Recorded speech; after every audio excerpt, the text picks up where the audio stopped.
میشه. ولی کجاست؟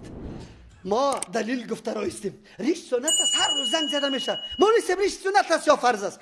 جناب و محترم، اگر رسول الله را دوست داری، عملی رسول الله است، حلیه رسول الله است، بس دیگه بگذار، پشتی فرض و سنت نگرد اگر محبت با رسول الله داری. لیکن ما امو مردم نیستیم، از دروغ دعوا داریم که محبت با رسول الله داریم. ما ببینم که بعد از این ما رو بیاریم، پس از این هر عمل ما باید مطابق عمل رسول الله باشه. سلام ما، کلام ما، نان خوردن ما، خواب ما، معامله ما، همه ما. و کی میشه این گپ؟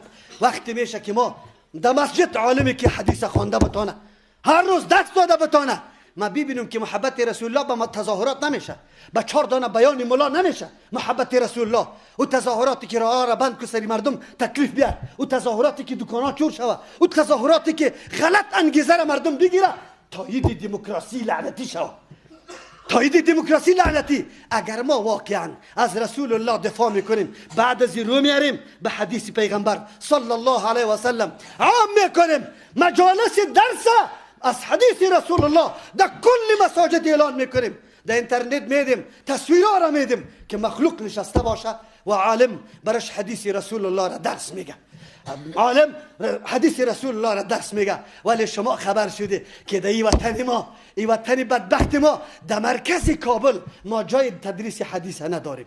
داشتیم یک مرکز داشتیم، بند شد. یک کسی دیگه غیرت کرد، گفت که ما یک مدرسه جور میکنم، در چهارراه سرسبزی رفتیم، 2 هفته درس گفتیم، بند شد. باز حدیث رسول الله بند شد، استادان نشسته است اینجا. بعد از او باز عالی برای هفته 2 روز به خاطر او خواهرایی که گریان میکرد که ما از درس اگه درس نباشه میموریم.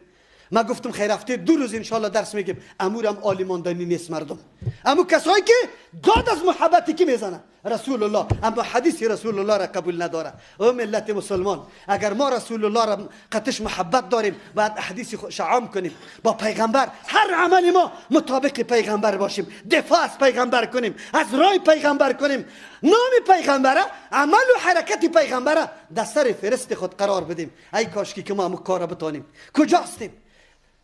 داد از کجا زده میشه؟ دعوای محبت از کجا میشه؟ اما وقتی میبینیم در وجود خود ما نشانه های رسول الله را در خود مشاهده نمیکنیم، عجیب است. باز تو متوقع داری که ما حکومت اسلامی بیاریم، فلان کار شوه، فلان چیز شوه، در یک وجود خود که اختیاری خودیت است، هیچ کس هم سرت چی نداره، تسلط نداره.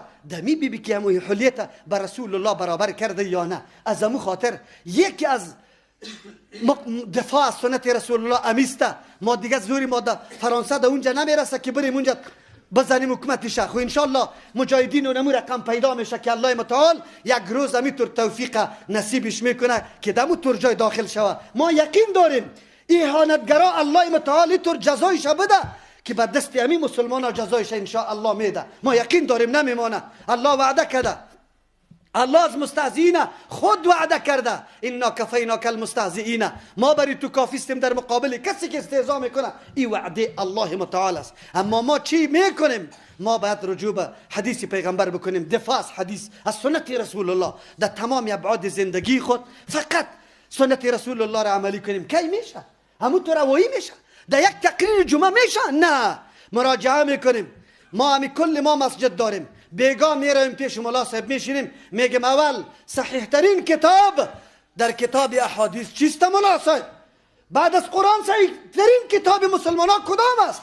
برات بگوی بخاری. بگو اول بخاری شریف میخوانیم. شروع که برای ما هر روز یک حدیث برای ما پیش برده برو. ما دیگه از حالات رسول الله خود خبر میکنیم، چه رقم طهارت کرده، چه رقم نماز خوانده، چه رقم جهاد کرده، چه رقم دعوت داده، چه رقم معامله کرده، چه رقم سلام داده. ما دیگه خود کور نمیندازیم که فقط برای یک جمعه خود مسلمان بگیریم، باز دیگه خبر آگاهی نداشته باشیم. السلام علیکم و بمانیم، صبح بخیر و شام بخیر شروع بکنیم، خوش آمدی و مانده نباشی را شروع بکنیم، سلام رسول الله مانده باشه، با جای مصافحه ما انحنارش شروع بکنیم، دستا را بوسه کرده برویم. بیا که از عمل پیغمبر معلومات برای خود بگیریم. ملاها را، علما را مجبور کنیم که برای ما درس حدیث بده. کاش که کل مساجد افغانستان یک درس حدیث به خاطر امی گپ باشه و بعد از او اعلان شود به دنیای کفر که ای کفار شما ما را بیدار کرده. اگر شما نمی بوده ما غافل بودیم، ما بیخبر بودیم. خوب کرده شما او کار کرده،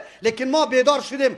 آلی رسول الله خدا میشناسیم که رسول الله ما کدام رسول الله است و ما چه قسم از او دفاع کنیم و چه قسم محبت داشته باشیم. ولی افسوس است که امروز علیه جوانا نعوذ بالله فتوای غلط داده میشه. وقتی که شما فیسبوک ها را سعی میکنه اتر مردمای دیوس و بی غیرت و لامذهب است دور از حاضر مجلس مسلمانا که واره توهین کرده، تحقیر کرده، واره میگه که جای جهنم است. عجیب است. لیکن فرانسوی ها را میگه که وا در جنت میره. تو مسلمان باقی میمانی؟ تو باز در جنت میری؟ تمی جنت داری؟ کلا قطعا.